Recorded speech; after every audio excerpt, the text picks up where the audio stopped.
Masculine energy is something that's missing in the modern Western world, as most men simply don't even know what it is, nor how to tap into it. The fundamentals of masculinity are to protect, to provide, and to procreate, have been all but forgotten in the feminized world we now find ourselves in.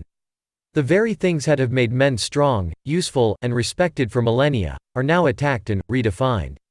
Ironically, those who try to attack masculinity are becoming more masculine by the year themselves.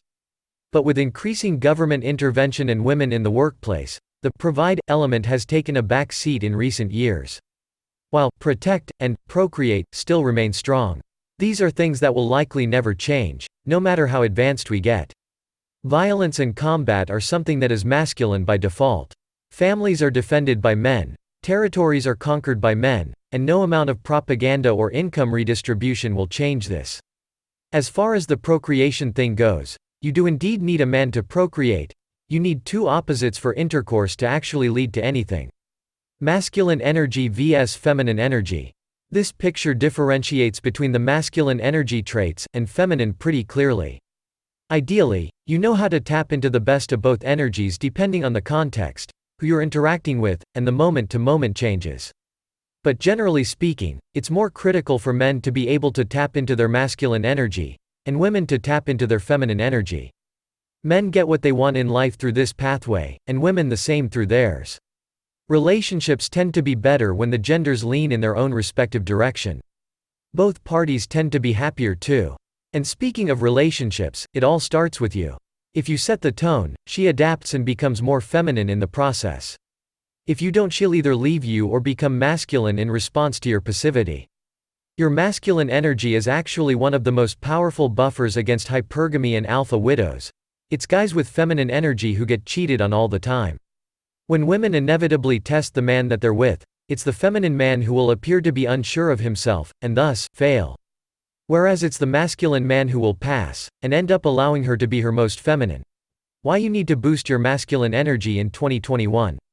Even though it's attacked in modern-day society, particularly in men who are perceived to be beta to any particular degree, your male energy is required to live a good life in the modern era. It's non-negotiable. Why? Your masculine energy is required to become financially successful in an ever-harshening economic climate. You need to be masculine if you're going to build an outrageous physique. Grueling gym sessions over many months and years require action, energy, and discipline. Male energy is increasingly rare in today's world of effeminate men, meaning you will stand out against the competition in the dating context. Whether you're in the club, doing day games, or meeting girls from online on dates. Here are the best 3 ways to achieve this in 2021. Number 1. Achieving goals or challenges. So the most important part here is that you actually set the goals in the first place, and face up the challenges that life presents you. Whether it's giving a presentation at work, developing a new skill, or approaching that girl that's several leagues out of yours. All of this will build your masculine energy. Even if you fail, getting out of your comfort zone will make you more masculine. Winning is better, but losing is almost as valuable, provided you learn something from the experience and take the lessons forward with you. Why exactly does this work so well? Revisiting the masculine traits above, you can see why. Chasing your goals and dreams makes you very action-focused, aggressive, and decisive. While most men are sitting there waiting for life to happen to them, you won't be. Standing up to your fears also makes you very bold and unstoppable. Number 2. A lifting lifestyle. The common advice of lifting is not inaccurate, it just isn't enough.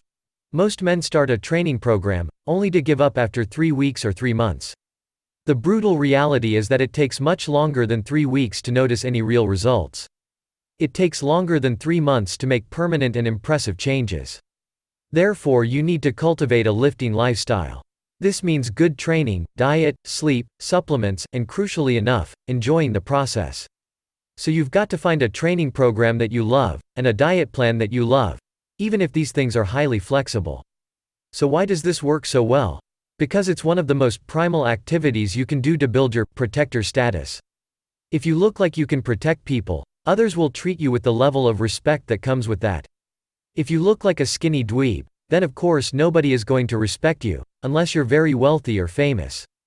And when people start responding more positively towards you, your masculine energy will indeed go up. Number 3. Fighting with intent. Again, you may hear about self-improvement gurus talking about martial arts. And again, they're not wrong. But it's not enough. What builds real balls and masculine energy isn't pad work. It's stepping into a ring after months of training, with a man who is at least the same size as you, who wants to genuinely hurt you. That is the most core aspect of your protector status, and it's what defines successful men historically in a pre-civilized society, and we all still have that instinct within us today. Conquering this violent instinct, both defending yourself and attacking your opponent, is the number one way to build your masculine energy through protector of men status. Lifting leads to external approval. Fighting leads to real inner confidence. Both are important for building upon your masculine energy.